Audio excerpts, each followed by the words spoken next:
害死我了！之前在宫里处处小心，步步为营，都不敢喝我的野山葡萄酒。嘿，酒，来吧。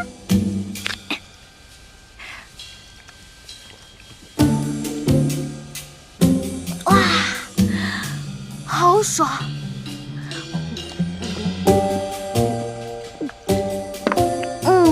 哇，好喝！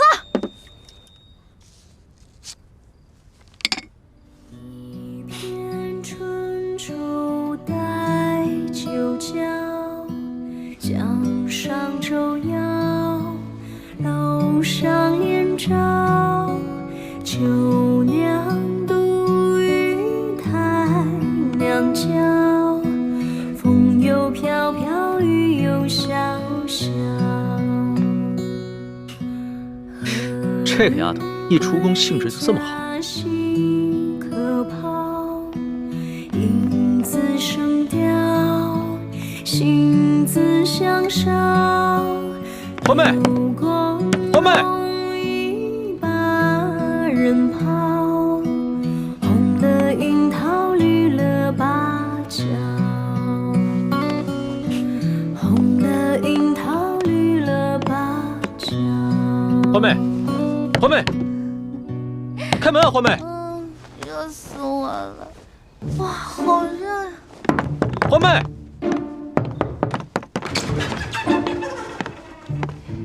欢妹，怎么了？你准是喝醉了。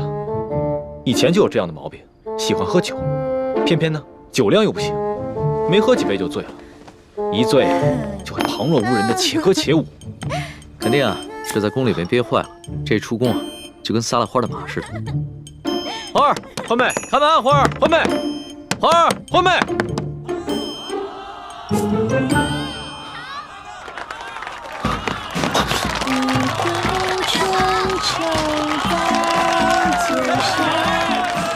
江上舟摇，桥上柳州，好，漂亮，好！姑娘，你下来唱，这三个就是你的了。欢妹，快下来！简直是不成体统。花儿，别唱了，快进去。可是我还想唱歌呢。我唱歌好听吗？好听，再来一个。我手上这对坠子就当个天头，如果你能让我兄弟高兴的话，它就是你的了。好，继续唱给你们。好，哎，对了，如果这个耳坠您不喜欢，簪子也不喜欢，这儿还有金镯子哟。下来，姑娘，下来，这个就给你。快把梯子搬过来，快！哎，下来啊！别唱了，快进去，进去。都喜欢听我唱歌，对吧？对。再来一个。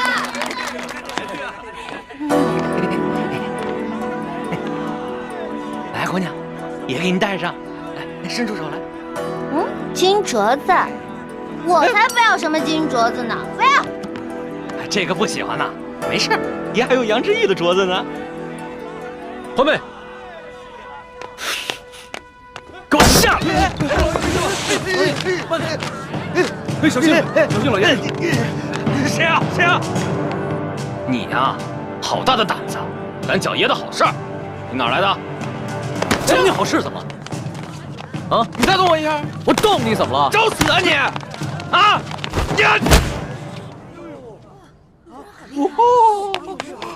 主子，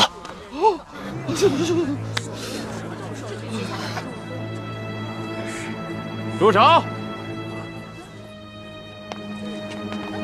展开！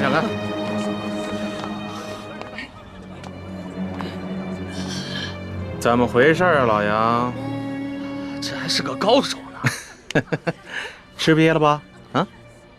咱们是来办正事儿的，没必要节外生枝，争风吃醋。你看，走吧。啊，此言差矣，兄弟。现在不是争风吃醋的事儿了，是我面子的事儿。我要让他们知道这是谁的地盘，谁才是王法。爷就是王法。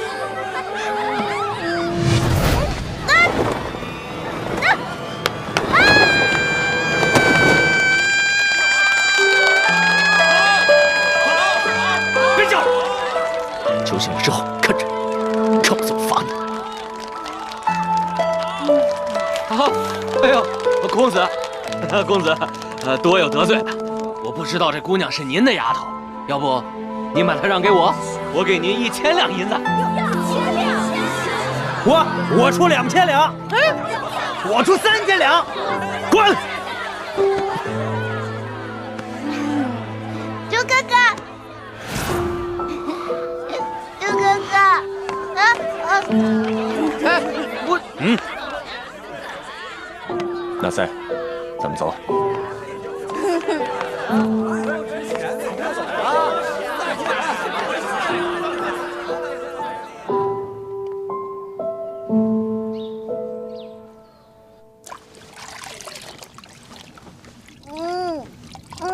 一欢，哎呦，你可算醒了。来，过来擦把脸，喝杯茶吧。薛姐姐，我昨天是不是喝多酒了？我没闹什么笑话吧？你昨天醉的是一塌糊涂，你都不知道啊？你都耍酒疯了呢。啊，不是吧？当然是真的。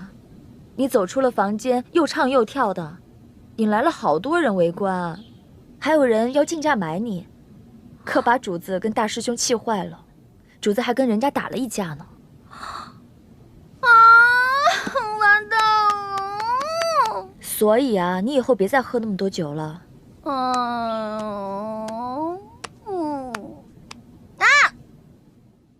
又香又甜的冰糖座。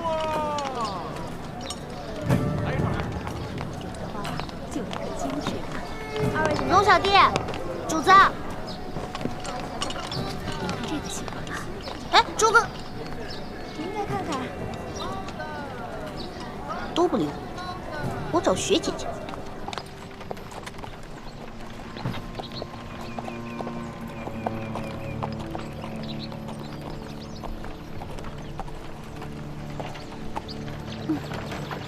这个龙小弟跟猪哥哥都太小气了，只不过喝多酒没干什么，一直不理我，至于吗？你呀，你还好意思抱怨？皇上这次微服私访，本就不想惊动任何人，你却闹出这么大的动静。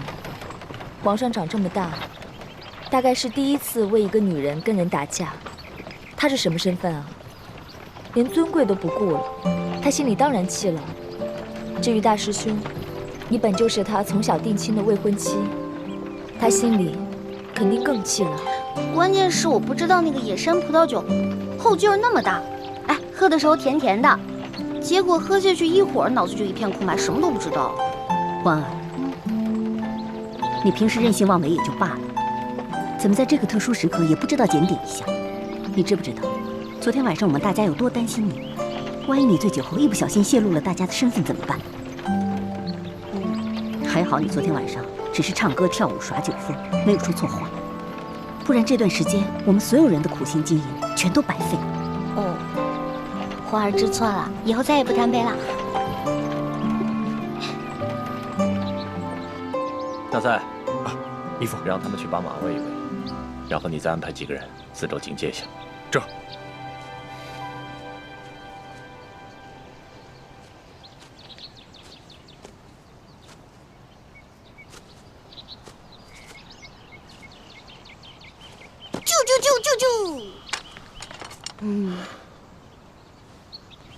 你干嘛不理我呀？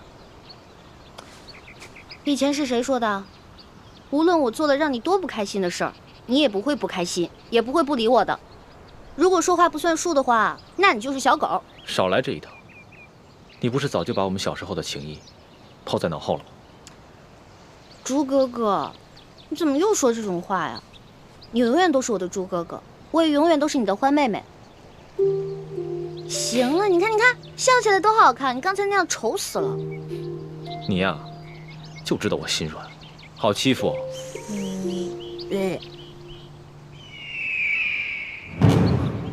四师傅有急事召唤我，但是如果我这个时候离开，势必会引起康熙和左土的怀疑。要不这样吧，我去。如果康熙跟索额图问起来，你就说我因为你们都不理我，跟你们耍性子。好，快去快回。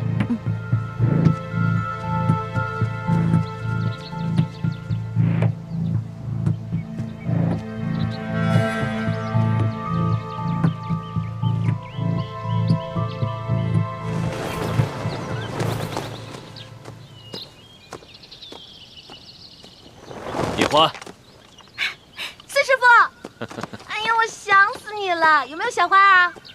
你呀，学艺不精，还敢偷偷溜出谷去，害得四师傅整天担心你。啊，太子呢？哦，他这会儿行动不方便。四师傅怎么了？是不是发生什么事儿了？舒剑的女儿舒婉心，她逃走了。啊？四师傅，啊，四师傅，什么事儿？舒姑娘的心疼病犯了。走，快！哎呀，啊！救命啊！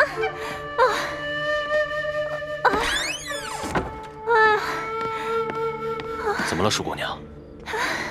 师傅，我的心疼病犯了，求您救救我呀！救救我！心疼病？啊，要紧吗？严重，如果不救我，我会没命的。求您，赶紧找范神医救救我吧。当时你姨父不在谷中，我又不能违反规矩，把谷外的郎中带回谷中，我就只好驾马车，连夜带着舒婉心去谷外找郎中。撤！撤！哎，叶师傅，叶师傅，我肚子疼，让我下去，我要去方便一下。叶师傅，我肚子疼。哎呀，哎呀，谢谢叶师傅。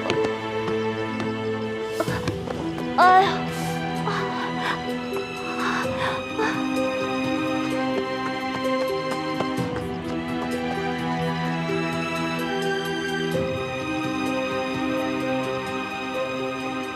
没想到他趁机逃跑了。这舒婉心出身于官宦之家，又不会武功，她是怎么从你手中逃走的？你知道的，四师傅有些迂腐，把男女大防看得很重。她一个女孩子家要走得远远的去方便，我也不便跟着去查看。等我发现异常，赶紧去追，已经来不及了。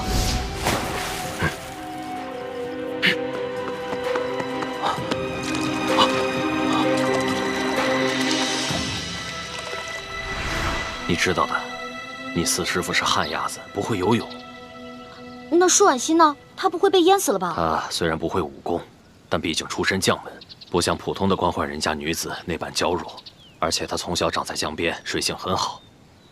当初晋王把她交给我看管时，曾把记载着她的背景资料也给过我，可我这还是被她装病时可怜的样子给骗了。没想到她借机会逃跑了。完了完了完了，这下完了。这舒婉心要是去报官的话，那六师傅和雪姐姐全都暴露了。说来也奇怪，这舒婉心逃跑1个月了，官府那边居然毫无动静。舒婉心没报官吗？我们也想不明白她没有报官的原因。但是，她极可能已回山西老家去找她父亲舒剑了。据默生他们传来的消息，舒剑现在伤得很重，但吊着一口气，估计是想见他女儿最后一面。幸好到今天，舒婉心还未曾出现。哎呀，这下可完了！你说这康熙要去见舒剑，这如果舒剑真的跟舒婉心见上了，那咱们全都暴露了。你们几个孩子潜伏宫中，出生入死，四师傅连这点小事都没办好。四师傅，您别这样说嘛，事情已经发生了，就别责怪自己了。这样，我先回去把这个情况告诉朱哥哥，还有六师傅，大家一起商量一下对策吧。好，现在呀，你们就想办法拖延时间，让康熙晚点去见舒剑。我这边也抓紧时间去找舒婉心，最好赶在他们父女相见之前把她找到，重新带回明珠谷。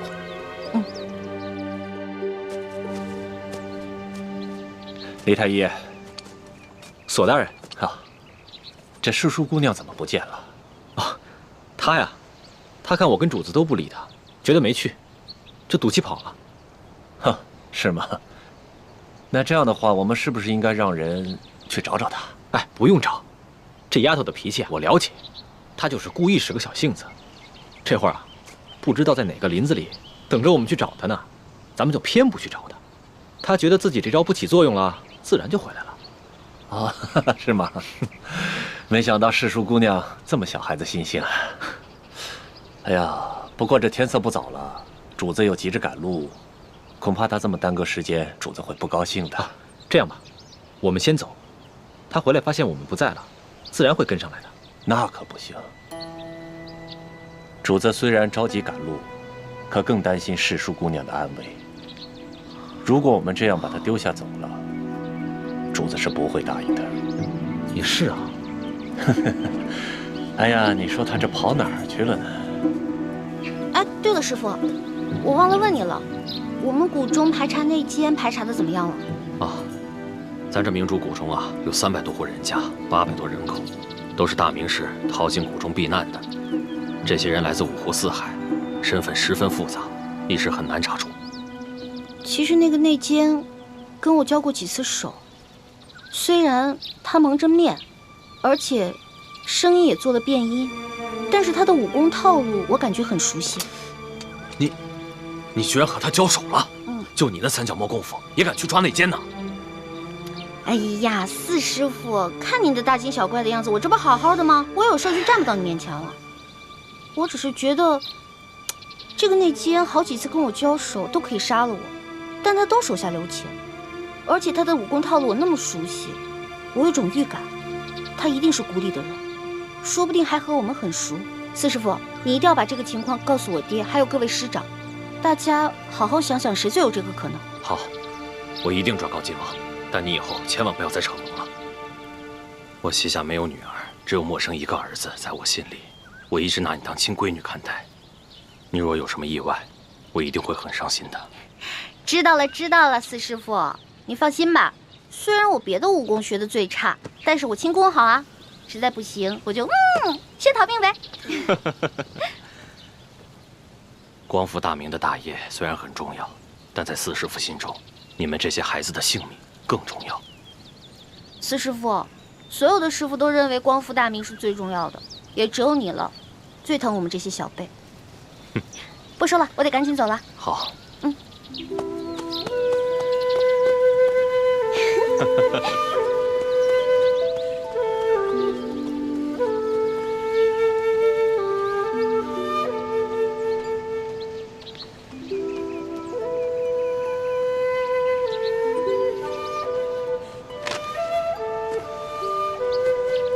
左土。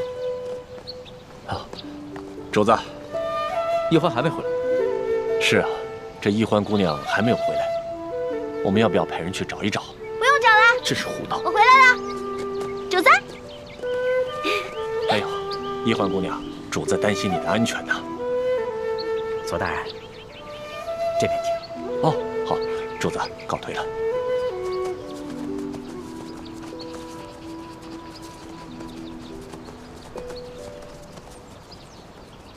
龙小弟，你还生气啊？你不理我吗？你不理我，从现在开始呢，到山西有几百里路，那你打算一路上都不理我了吗？龙小弟，龙小弟，怎么办啊？我的龙小弟不理我了，怎么办呢？怎么办呢？怎么办？怎么办？怎么办呢？那好吧，李易欢，你可知罪？奴婢知罪。那我问你，犯了什么罪啊？奴婢犯了贪吃罪、贪玩罪、贪杯罪。那你打算怎么赎罪啊？奴婢给主子唱首歌吧。如果主子笑了的话，就当原谅奴婢了，好不好？好吧，那你先唱来听听。好的，我现在就给您唱。嘻嘻嘻。主子听好了啊。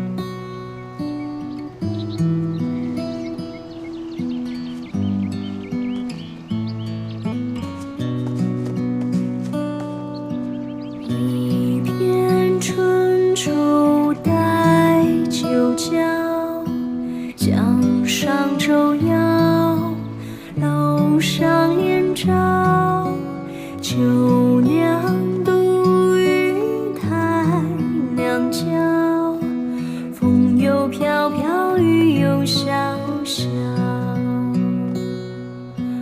何日归家西客袍？影自声调，心自相绍。流光容易把人抛，红了樱桃，绿了芭蕉。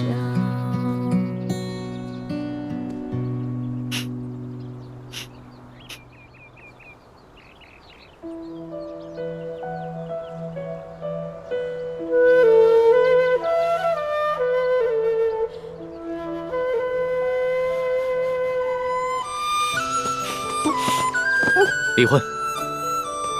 你给我听着，你以后要是再跳舞给别的男人看，或者让别的男人看到你除了脸和手以外的地方，我饶不了你。哦，知道了。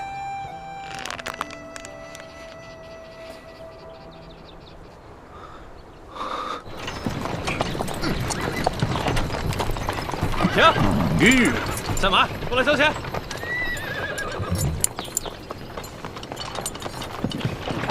慢点啊！怎么了？我们要过去。废什么话？到那边交钱。交钱。军爷，我们过路要交什么钱啊？要想过关，先交税钱。哦，税钱。怎么不走了？主子，这军爷说了，他要收您的过路钱啊。哎呀，过路钱，你们天天在这收吗？这位军爷，你这收的什么钱？关口要道，过往商旅一律上交税钱2吊。可我们不是商人，为什么还要交税费？不管你是做什么的，只要从我这路口过，就得交钱。这大清立国30余年，怎么没有听过这样的规矩？少给我啰嗦！哎，干嘛？干嘛？哼，看你像个贵公子模样，2吊钱拿不出来，不想出钱就别从我这过。好，这钱我出，不过你得告诉我，是谁让你们在这收钱的？这是我们知县大人的命令，你还想怎么着？龙小爹，这一个小小的知县就敢巧立名目胡乱收费，再大点的官可了得呀！哎，回去告诉你们大人，就说他头上那顶乌纱帽很快就要保不住了，知道吗？我们知县大人朝廷里有人，就你们，算哪根葱啊？我们算……行了，咱先别说了，别耽误了主子的正事儿啊！哎，把钱拿过来。这次出巡，看来真是出对了。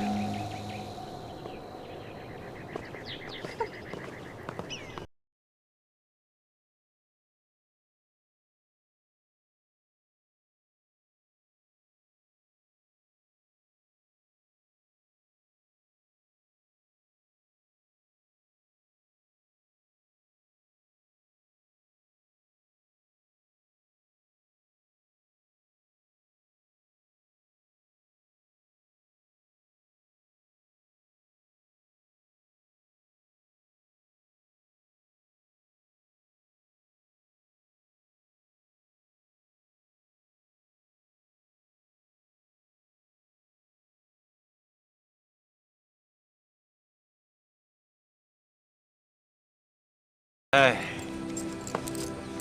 你们呀，真的不知道什么叫王法。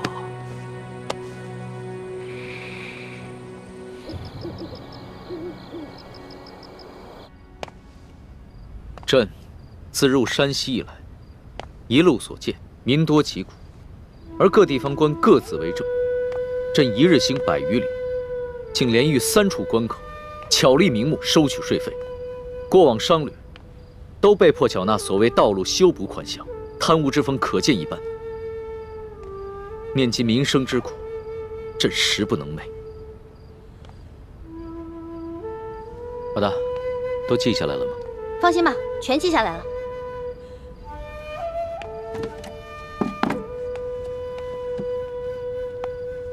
老大，你觉得我能算是一个好皇帝吗？你啊，马马虎虎吧。你别生气啊！你之前跟我说的，让我在你面前不能说假话，只能说真话的。要是你以前这么说的话，可能我还会不高兴。但是现在我不会了。你说的对，我确实只是一个马马虎虎的皇帝，离一个好皇帝还差得远呢，差得远呢。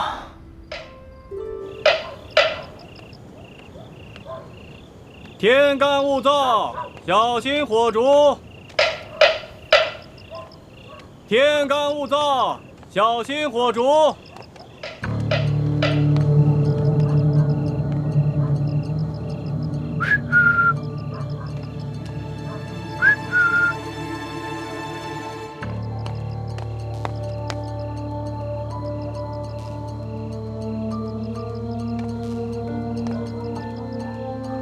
叶师弟呢？哦，他有点事耽搁了，要晚点才到。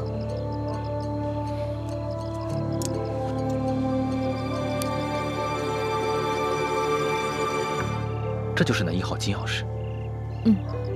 这是我从吴应奇押送的永历帝遗物当中找到的。只有义父才能辨别这把金钥匙的真假。但义父回明珠谷清查内奸去了，下月才会回京城和我碰头。这把金钥匙先交给我保管。就在我得手的第2天，吴应奇就将永历帝的遗物交给书剑保管了。那书剑直接当着我们的面，找出那把金钥匙，挂在自己颈上，贴身保管。只怕书剑做梦也想不到，他拼死保护的这把金钥匙，居然是一把假钥匙。遇到劫匪的时候，你们也在这，可有发现什么线索？那帮劫匪很有可能是吴三桂派来的。在出事的头1天晚上，吴三桂派人悄悄找到了吴应奇。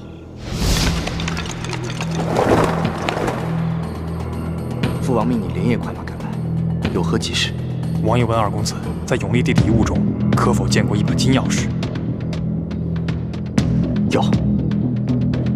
卑职奉王爷之命，请二公子立刻将金钥匙交给卑职，用这把假的金钥匙调包。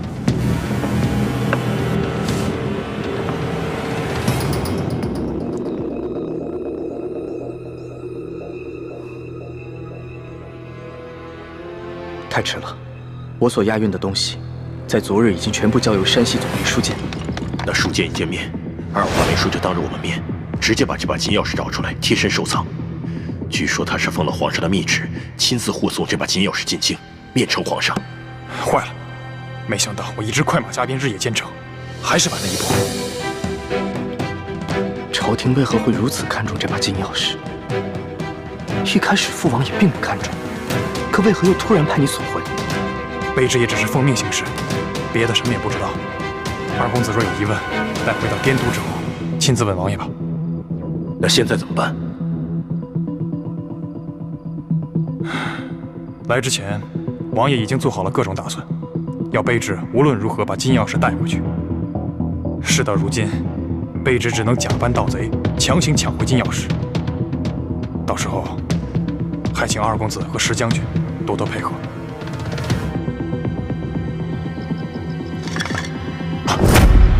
谁？紧接着第2天，书剑就遇刺了。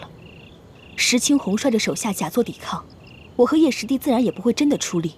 书剑虽然是个好将领，精通兵法，却武功平平，而吴三桂派来的一帮杀手们，个个武功高强，不一会儿就将书剑带的200精兵杀得七零八落。看来吴三桂已经知道了金钥匙的秘密，否则不会派人连夜追回。只可惜他万万料想不到，我们赶在书剑之前就已经调包了金钥匙。他们不惜劫杀朝廷命官，担了天大的干系，却只找回一把假钥匙。这倒是个好机会。康熙跟吴三桂本来就彼此猜忌，我们正好可以借此机会激化他们的矛盾。那书剑伤势如何？他一直昏迷不醒，但还强撑着一口气。千万要留心书剑伤势的变化，同时留心舒婉心是否出现。如果有意外的话，马上联系我们，千万不能让康熙提前得到消息。我明白。原本你拿到金钥匙，我和叶师弟就准备趁着给舒剑寻找良药的机会不辞而别。可如今出了舒婉心这个变故，我们也只能再回到吴映琪的身边了。辛苦你和叶师弟了，我们这边就不如你们那边顺利了。好不容易找到了铜匣，又被人调了包。关于明珠谷的内奸，我和叶师弟也想了很久，却不知该怀疑谁。以后大家行事要更加谨慎，如果有什么行动的话，一定要守口如瓶，千万不能让更多的人知道消息。好，我明白。大师兄，我该赶回去和叶师弟会合，再一起返回吴映琪的身边了，以免石青红起疑心。樊师妹，叶师弟为什么不来见我？他究竟去了哪里？我也不知，问他，他也没说。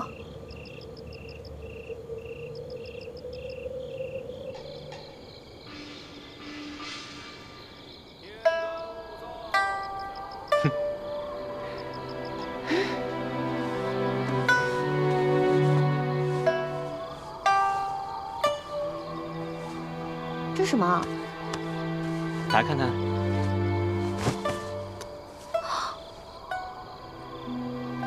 叶哥哥，你哪来的钱给我买这么贵重的东西啊？师傅们不是每个月给我们发利钱吗？我都没舍得花，全攒起来了，攒了5年，终于攒够了。不行不行，这礼物太贵重了，我承受不起。哎呀，没关系，这不是下个月就到你的生辰之日了吗？我怕我赶不回来为你庆贺，所以就当生辰之礼，提前送给你了。你放心，我又不要求你回报我什么，你只要天天把它带在身上就好了啊。那你为什么非要给我买一个金镯子啊？你还记不记得5年前你的生辰之日？我那天问你，你有什么想要的礼物啊？你告诉我说，你想要一个特别漂亮的金镯子。是吗？我不记得了。没关系啊，你不记得，我记得就好了。虽然你当年只是随口一说，可是5年来，我一直都记在心里的。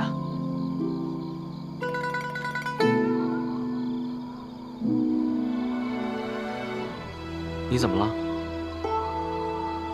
你现在不喜欢金镯子了，还是觉得不够漂亮？没有没有，我觉得这个金镯子很漂亮，但是……哎呀，好啦，喜欢就好，喜欢我的一番心就没有白费。来，我给你戴上。不行不行，叶哥哥，这个我还是不能要。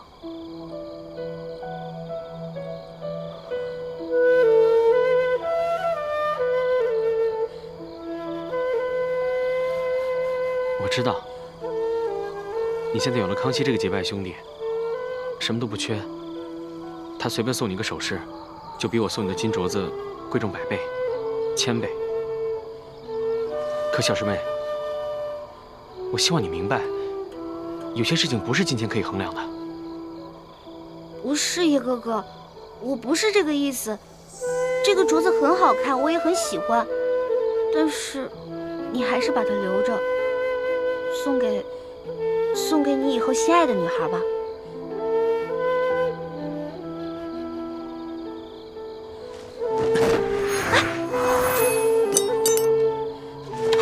叶哥哥，你干什么呀？小师妹，这个金镯子是我买来送给你的，你不要，我也不会送给其他女孩。哎，叶哥哥。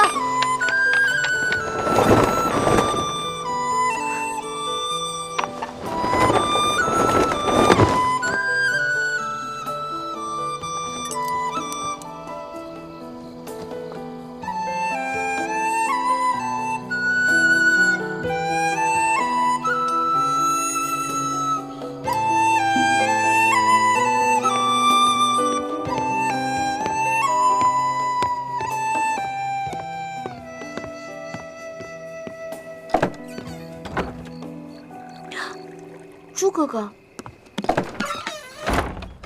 朱哥哥，你怎么在我房间啊？我还没问你呢，这么晚，上哪儿去了？我就随便出去走走。是去见陌生了吧？你怎么知道的？我们从小一起长大，你是什么性子，陌生是什么性子，我能不了解吗？今天晚上，他只让樊师妹来和我接头，自己却不现身，我就疑心着，他一定是想趁我不在的时候，偷偷来找你。你们都说什么了？没说什么，他就是问候了我几句。就只有这些？只有这些。他就没有给你带点礼物什么的？没有，什么礼物都没有。每个月师傅就给我们2吊钱，他哪有钱给我买礼物啊？又不像咱们可以在宫里捞捞油水什么的。那可不一定。最近几年，这个叶师弟变得十分吝啬，平时呢，连一个铜板都不舍得花。偶尔谷中兄弟们凑钱买酒喝，他总找借口不参与。他这么努力省钱，一定是为了你。下个月就是你生日了，他就没有准备什么生日礼物要给你吗？没有。还说没有？这金镯子哪来的？朱哥哥，你这个人，明明你怎么什么都知道啊？根本瞒不了你。你呀，居然帮陌生来骗我！没有，我没有帮着他来骗你。我只是平时骗别人的时候，谁都听不出来，只有骗你，老是会找出我的破绽。我知道，你是不想挑起我跟陌生的矛盾，对吗？大家都是兄妹，他也只是疼爱我这个小师妹罢了，所以才给我买了一个小小的礼物。这还算是小礼物啊？这可是陌生对你的一片心呢。那如果你要是不喜欢的话，我不带他就行了。你愿意带就带吧。其实，陌生对你的心意，我早就看出来了，但我自信他夺不走你的。真正让我担心的，其实是另外一个人。时候不早了，你早点休息吧，明天一早还要赶路呢。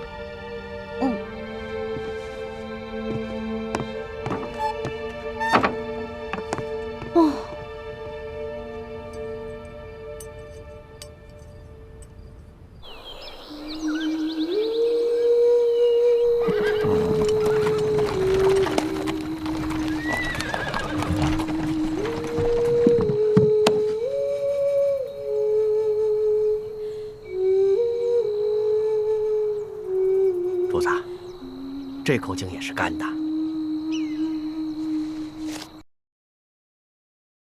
身份可疑，行踪诡异，您是不是得派人去查一查，他们究竟从何处入我山西境内，又去往何处，有什么来头？香娥，卑职在。此事就交由你去办。卑职遵命。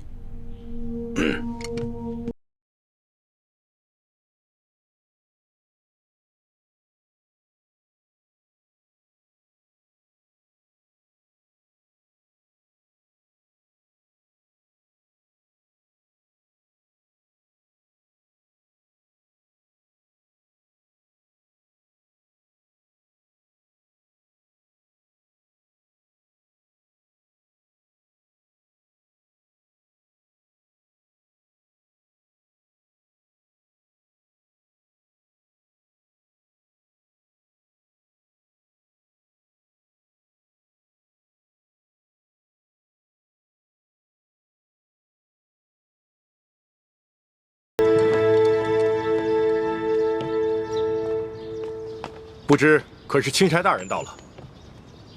正是。二位是？卑职乃平西王麾下副将石青红。这位是我家二公子。你说的不错，这位就是钦差大人，姓龙，龙大人。吴应奇参见钦差大人，大人辛苦了。二公子果然是风神如玉，真是一表人才啊！是，虎父无犬子啊！钦差大人过奖了。啊，对了，二公子，这皇上特意命我悄悄护送丽嫔出宫探望舒大人。吴应奇拜见丽嫔娘娘。免礼。此事切勿声张，就我们几个人知道。卑职明白。舒大人现在的情况怎么样了？至今一直昏迷未醒。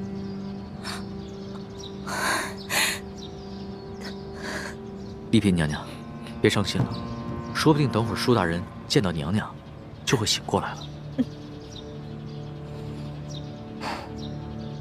秋官啊，你说这几个村民怎么会无缘无故的失踪了呢？而且这些剩下的村民皆是一些老弱病残，你说他们都去了哪儿了呢？要说他们杀了杨把总，是因为杨把总调戏了那个客商的婢女，他们失手杀人再埋尸，这说得过去。可是为什么要带走那10几个村民呢？这不合乎情理啊！难不成他们是想将这些村民留作证人，将来去京城告御状不成？有这个可能。华阳村的梁老婆子一直都是个刺儿头。哎，你想啊，他儿子告状被咱们给弄死了，他孙子接着告，咱们给他发配关外，他能跟咱们善罢甘休吗？而且就这么巧，那几个客商就投宿在他家里，他肯定没少说咱们的坏话。说，还有脸说？消消气。既然知道这个老婆子是个刁妇，为什么早不处理啊？留下如此之祸患。我哪知道啊？他一个老婆子风烛残年了，有上顿没下顿，能活几天呀？谁成想半路杀出个程咬金，跑出这么几个客商来。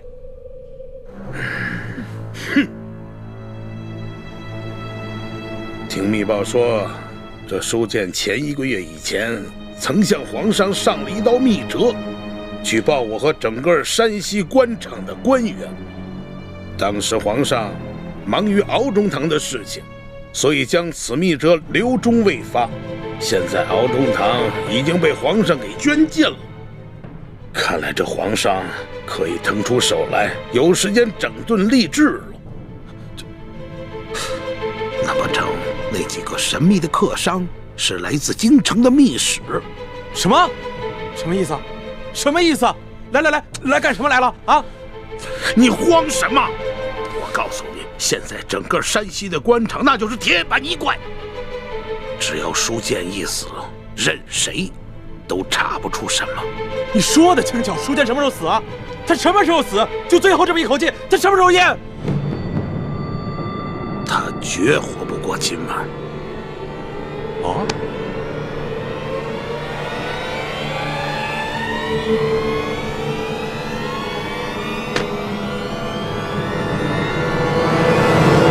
龙大人，您陪着丽嫔娘娘先去探望舒大人，卑职带着手下把这驿馆里里外外都搜查一遍，布置好安防。好，去吧。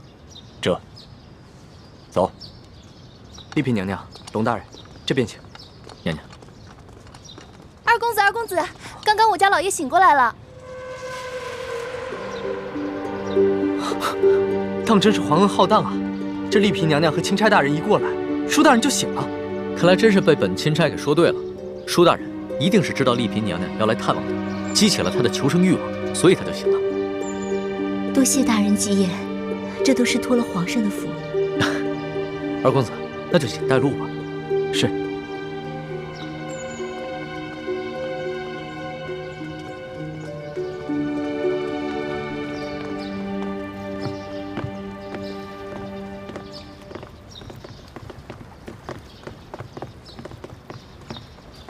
娘娘，舒大人就在这个房间养伤。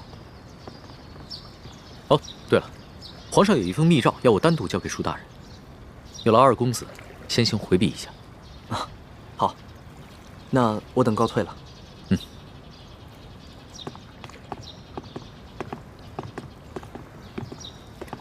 你们也先都退下吧。是。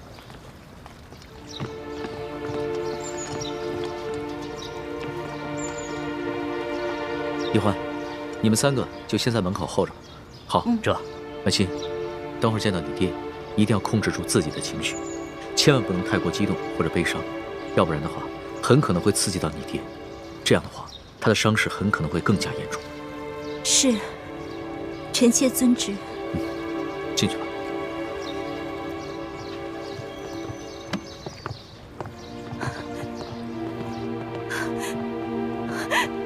爹，爹，爹，爹！帅气，帅气。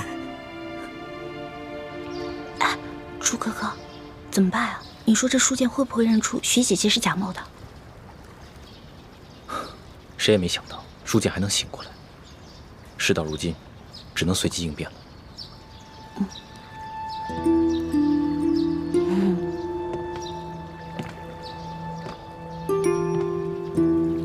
你们两个在悄悄商量什么？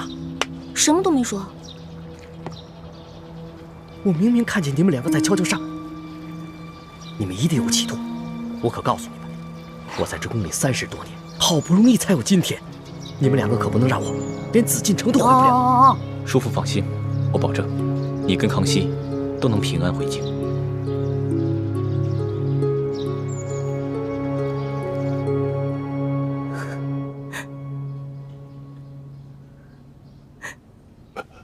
皇上，来，先别急着起来，安心躺着。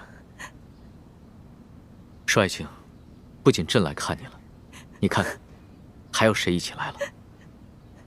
爹，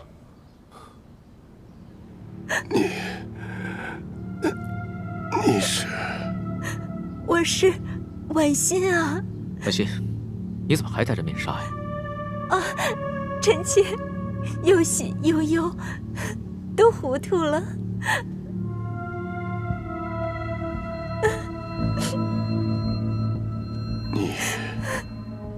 你是婉心？真的是婉心？你怎么来了？帅卿，朕知道你只有这么一个女儿，所以啊，朕特意带她来一同探望你。临出宫前啊，朕已经封婉心为丽嫔了，入主永和宫。谢主隆恩。婉心啊，你既然封了嫔，你就是爹的主子了。从今天开始，不要再来看爹了，要好好的伺候皇上。婉心啊，你忘了刚刚朕怎么跟你说的？别老顾着哭啊！皇上，臣妾忍不住，臣妾忍不住。行了，那你先去一边，稳定稳定心思。朕先和你爹说几句话。是。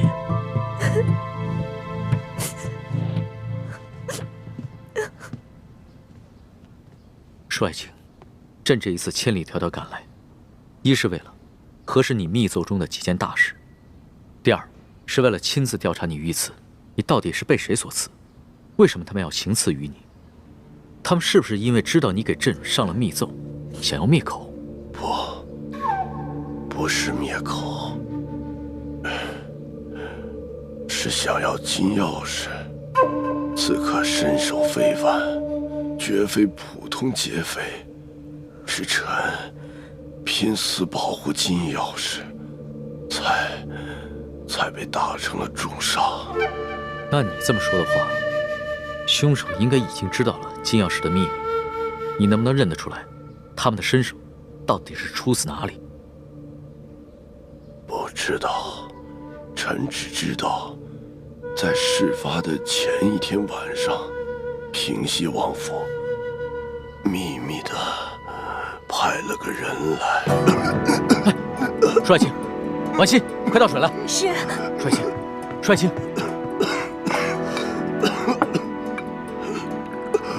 帅卿，你先缓过这口气再说。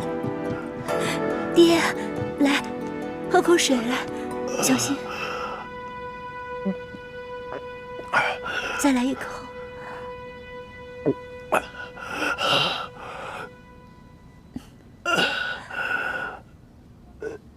怎么样，好些了吗？你刚刚说的平西王，平西王派谁来？派他来做什么？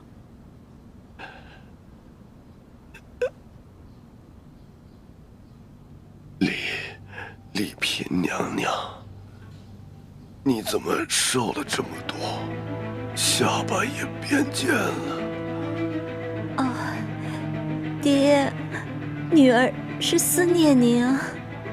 虽说皇上对臣妾特别好，可是女儿每每想到爹爹您岁数大了，身边又没一个知冷知热的人，女儿这心里就放不下呀。可是你这眼神跟从前也不一样啊。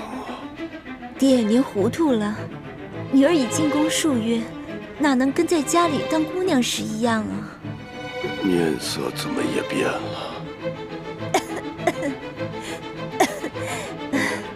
这连日来赶路，女儿染了风寒，吃几副药就好了，爹爹不用挂心。啊！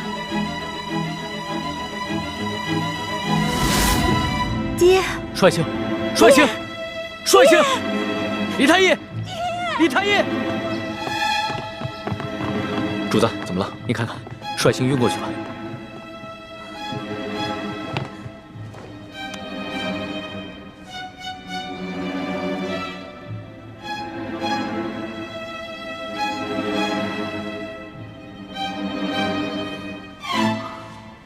主子，舒大人的脉象很不好，只怕随时都可能。啊！那可还有救？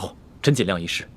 只是舒大人本就重伤未愈，又元气大伤，好不容易见到了主子，还有丽嫔娘娘，难免心情激动，多说了一些话，自然便撑不住了。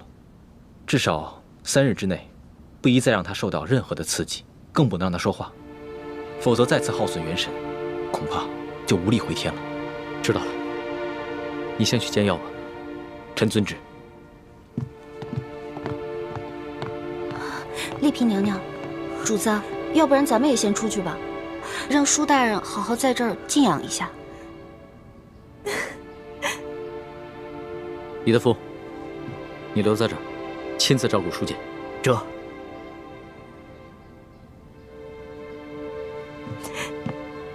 走吧。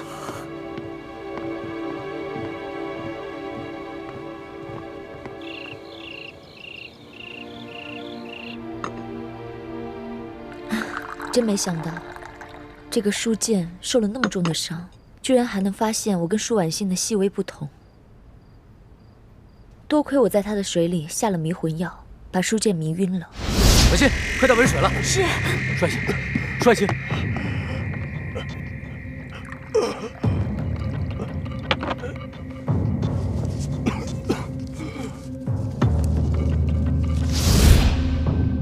否则，他得多盘问我几句。就算我能应付得过去，康熙啊，也还是会起疑心的。也不知道六师傅找到舒婉欣了没有？咱们两边都不能再出半点岔子了，否则倾城的身份就暴露了。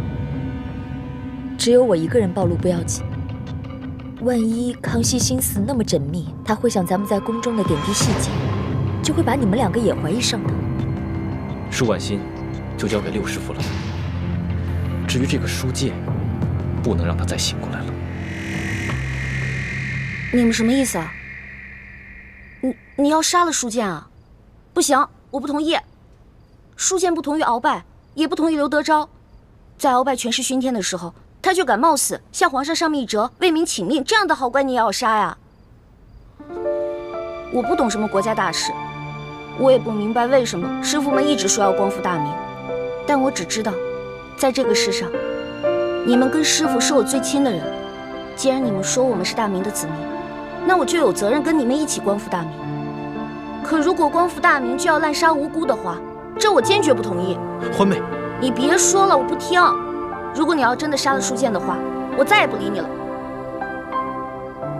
大师兄，就算易欢不反对，我也觉得这件事要在驿馆这么多人的眼皮子底下杀了舒剑，这风险也太大了。稍有不慎，就会被康熙发现破绽，那我们不就前功尽弃了吗？那这样吧，我试着给舒剑的药中加入少量扰乱心神之药，让他暂时丧失神智。等将来风平浪静了，我再帮他恢复神智。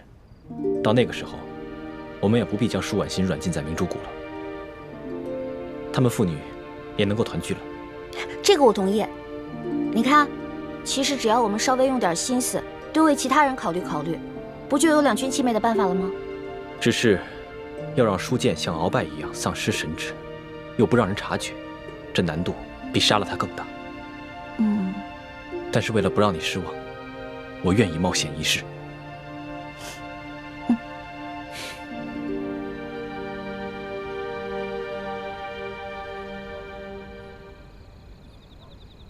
二公子，本钦差听舒大人说，就在案发的前一晚，平西王爷曾经派人来找过你。不错，事发前一晚，我父王确实派人来找过我，只因为我等刚出云南境内，就遭遇了一股劫匪。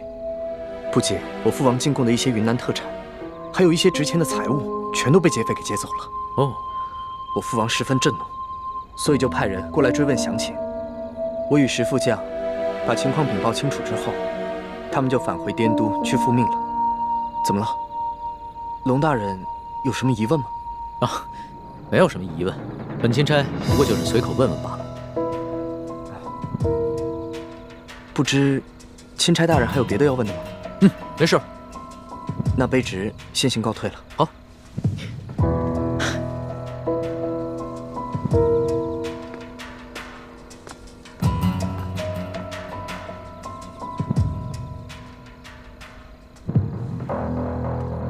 这吴应奇遇到舒剑之前，确实遭遇过劫匪，他们也向朝廷禀报过，所以我才会派舒剑护送他们进京。只是这平西王派人来，难道真的只是为了一些无关紧要的财宝吗？你怎么看？主子，您是不是怀疑这刺杀舒总兵的刺客和平西王有关？可是，如果这平西王早就知道这金钥匙的秘密，那何必先派自己的儿子把金钥匙送往京城，然后再派人半路去抢劫呢？那你觉得谁的嫌疑最大？奴才以为，这刘德昭可是鳌拜一手提拔的，鳌拜老奸巨猾，他会不会假意向皇上禀告这金钥匙的秘密，然后暗地里又派人悄悄地来劫呢？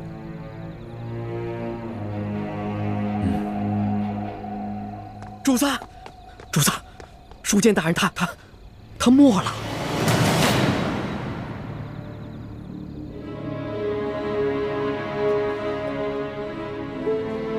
奴才一直听从主子的吩咐，守在舒剑大人的房门外，就连一只苍蝇也不让飞进去。可是刚半夜的时候，奴才就腹内疼痛，我等不及换班的人来，就去了趟茅厕，前后才一盏茶的功夫。等我回来，舒大人他就……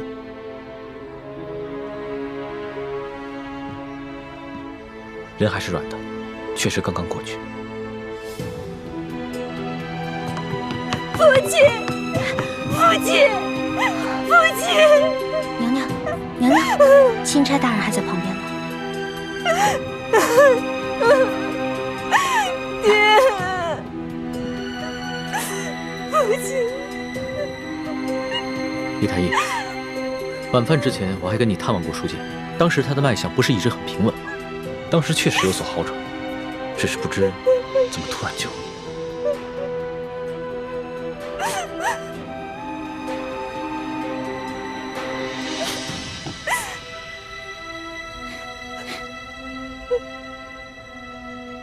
怎么了？有什么发现吗？舒大人身上有一股辽山参的味道，但是卑职所开的药方中并无此物。辽山参，此药有毒吗？此药无毒，但舒总兵重伤之下命在旦夕，此时用大补之药，反倒成了他的催命符。所以你的意思，舒大人是被毒死的，是吗？可以这么说。舒大人冒死为民请命，如果还有人毒害他，那这个人就是是非不分、丧心病狂了。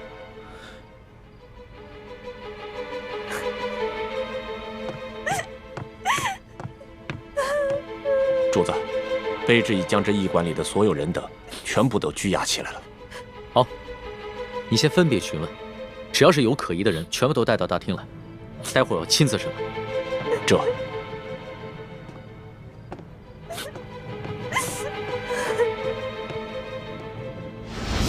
朱哥哥，你实在让我太失望了。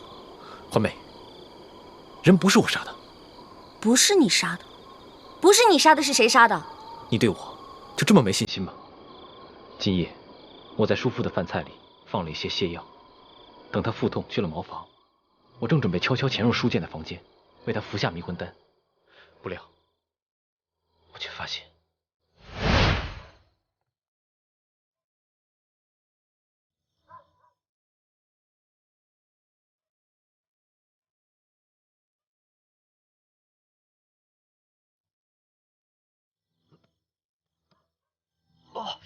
肚子怎么这么疼啊？大家换班的人怎么还不来呀？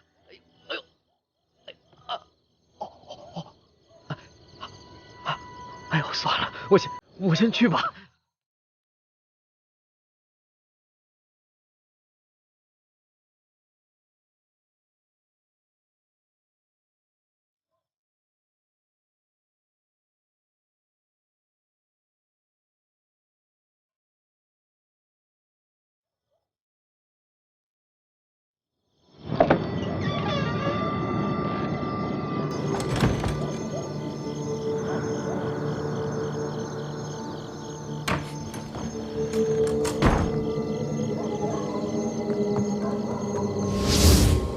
你是说有人抢在你之前杀了书剑？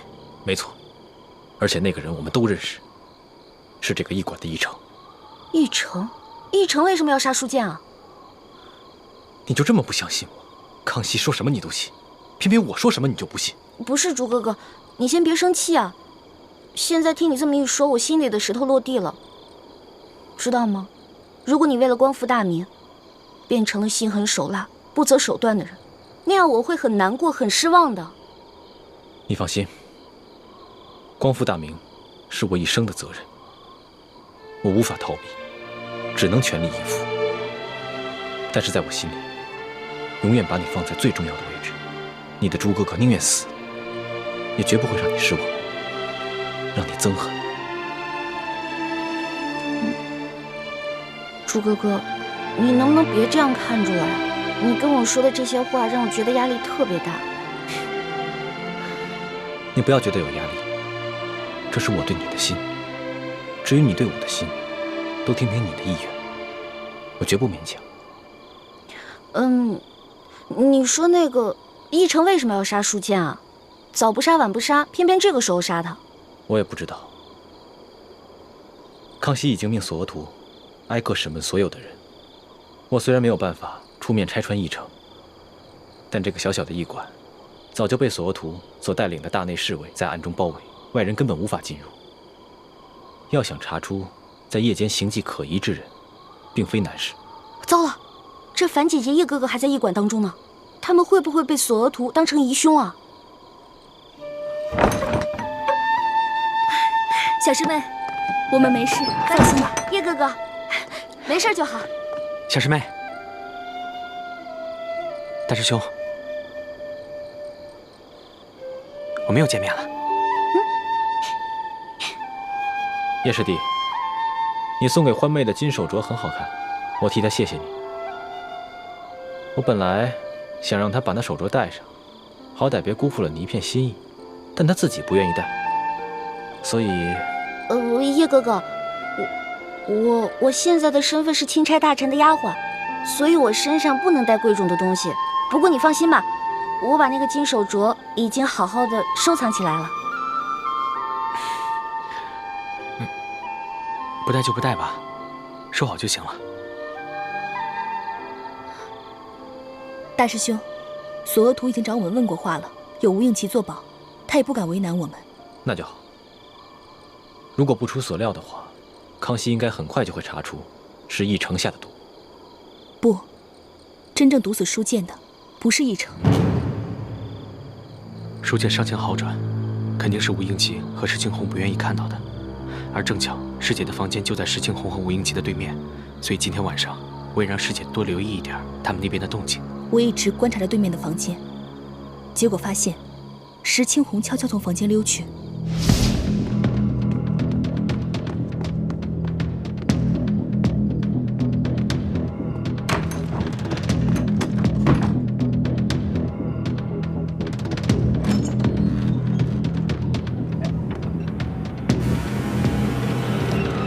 那个黑衣人就是石青红。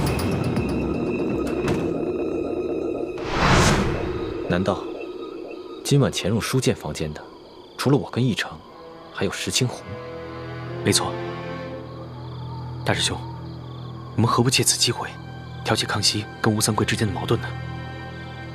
这是一个好机会。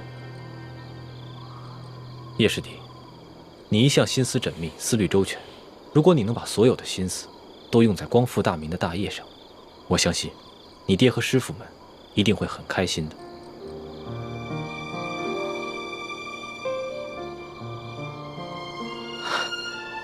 我知道了，大师兄，我一定会抛弃杂念，一心光复大明大业。好，但愿你能说到做到。啊，此处不是说话之地，索额图已经将驿馆的人通通绑起来，等着康熙亲自审问了。我和叶师弟也得赶紧先回房间了，你们也快点去听审吧。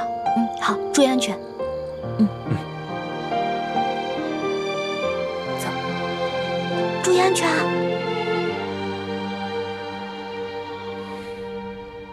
钦差大人明察，小的只是路过舒大人房间，看见门口无人守卫，放心不下，这才进去看了一眼。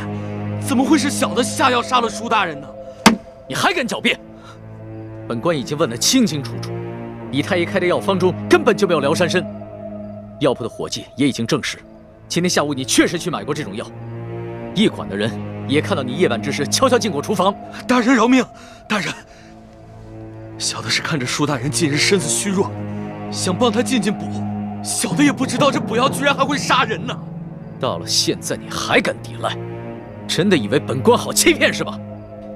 你一个小小的驿丞，怎么会有胆子谋杀朝廷命官？肯定是有幕后主使。你最好从实给我招来，说不定我还能留你一命。回禀大人，小的冤枉。小的在药里面确实放了疗山参，但舒大人却非死于小人之手。今晚，小的端着药碗去给舒大人送药。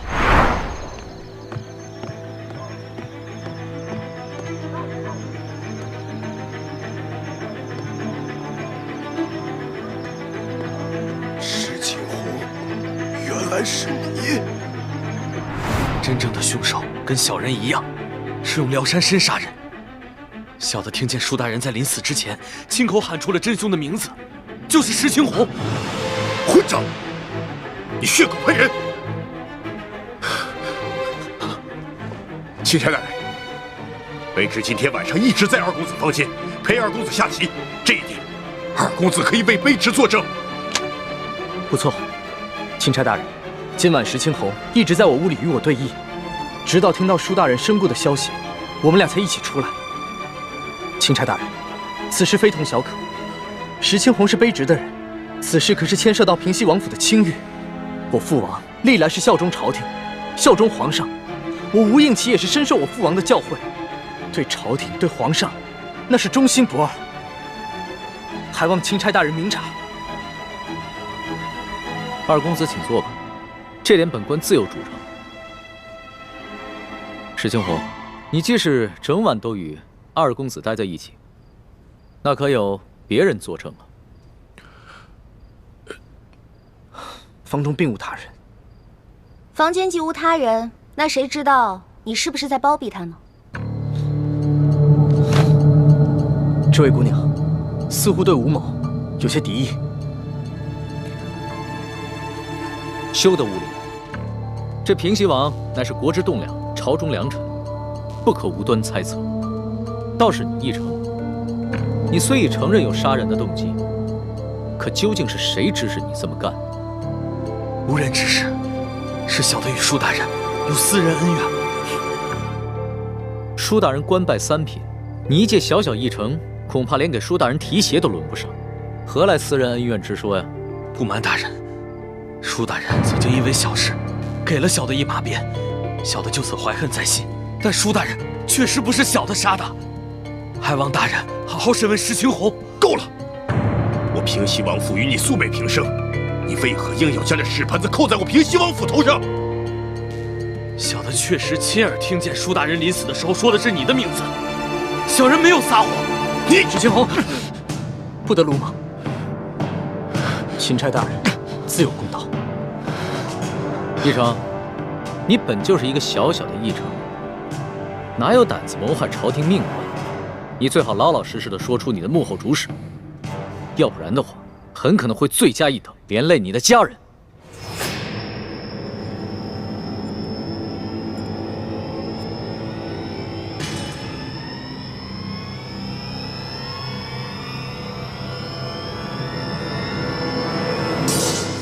大人，小的是受人所指，可小的不能告诉你，否则小的家人就都没命了。小的有罪，可他们是无辜的。大人，就让小的以死谢罪吧。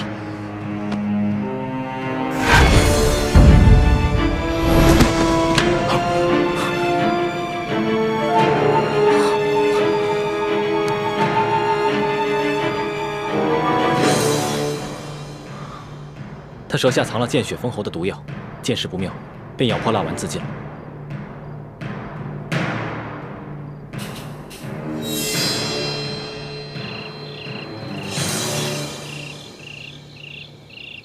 今天晚上我看见的人是义成，但是抢在义成前面的是石青红。看来想对舒剑不利的，应该有3路人马。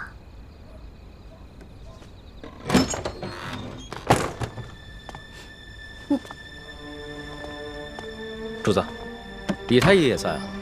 一嫔娘娘悲伤过度，我来给娘娘诊脉，开一些疏散之药。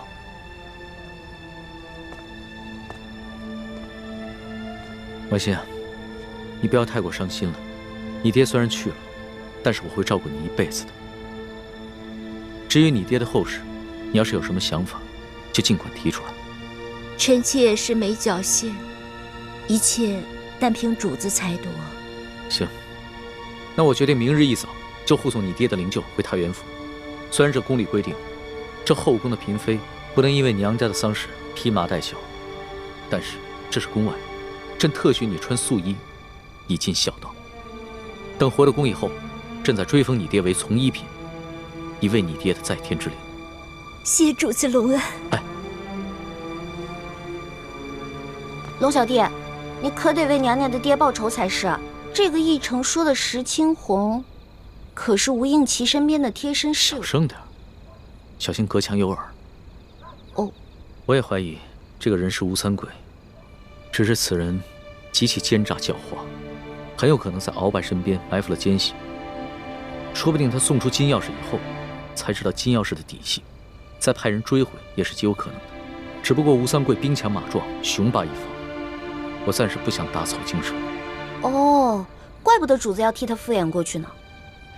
这鳌拜的余党和吴三桂，都是我的心头大患。可是这重症不可用奇药啊。主子，这舒总兵之死，还有山西的贪腐窝案，可不是一时半会儿能够查清楚的。这为了安全起见，不如主子您早些回京吧，然后由奴才陪着丽嫔娘娘一起护送舒总兵的灵柩返乡，可好啊？索大人所言极是，主子还是早点回京吧。行了，我知道你们担心我的安危，但是这次出宫以来，所见到的事情简直闻所未闻。纸上得来终觉浅，我还是想在这山西多待几天，多体察一下民情。可是主子，现在这情况实在是太复杂了，这万一出现什么意外，奴才怕是担当不起啊。身为天子，最大的威胁不是一些宵小之徒的暗杀，而是没有能力治理好这个国家，让百姓天天盼着你死。我不可能一辈子都待在深宫里面，仅凭折子来治理天下。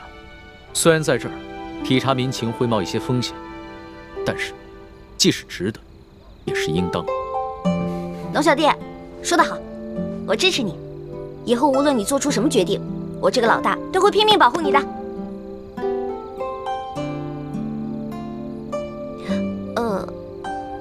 反正龙小弟说过啊，大清吹牛不上税嘛。老大，你虽然力有不逮，但其心可嘉。你这份情我领了。主子，通宵审案，这天都快亮了，主子还是早点休息吧，保重龙体要紧。我哪还睡得着啊？天一亮，我们就出发吧。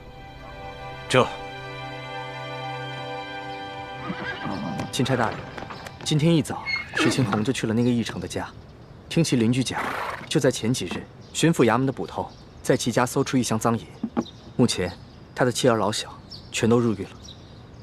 本钦差明白了，多谢二公子。钦差大人，我无视父子，无论是对皇上还是对朝廷，那都是忠心不二。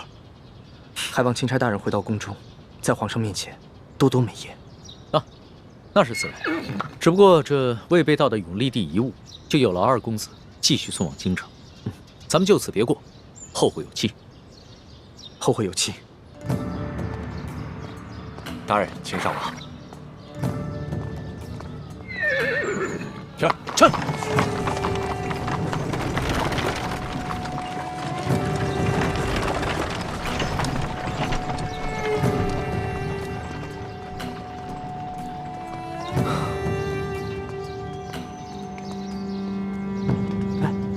倩影姑娘，不如趁着清晨天气稍凉，我们上路吧。好。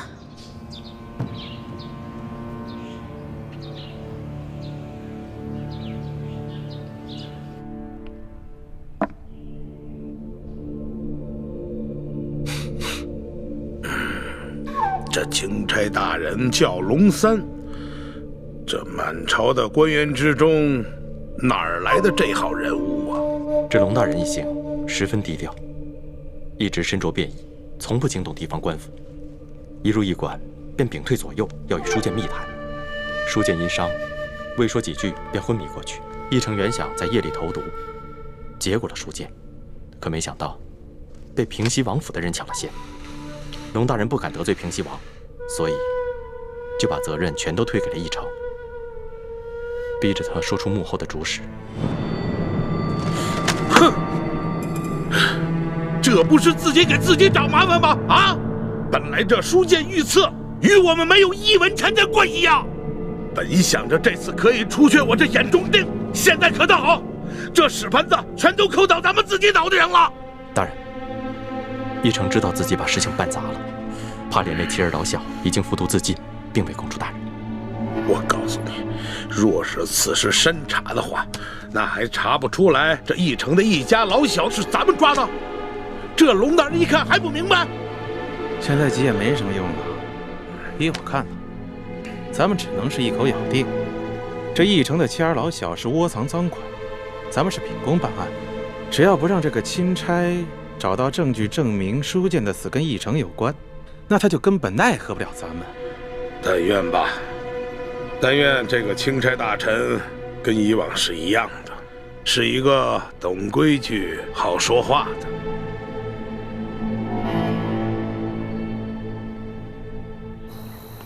这吴应奇的反应还挺快，他连夜派石青红去这个义成家里查探。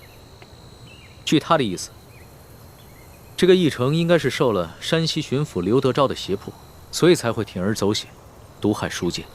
主子，你可千万不能相信吴应奇的话，这事儿分明是吴三桂跟刘德昭两路人马都想刺杀舒总兵。这刘德昭想杀舒总兵，肯定是认为舒总兵手里有他的什么把柄，而劫走金钥匙、刺杀舒总兵的人，肯定就是吴三桂那批人马了。放心吧，我心里有数。龙小弟，你一会儿别骑马了，骑马太辛苦，你还是上车来吧。那可不行，我现在的身份是钦差大臣，怎么可以跟丽嫔同坐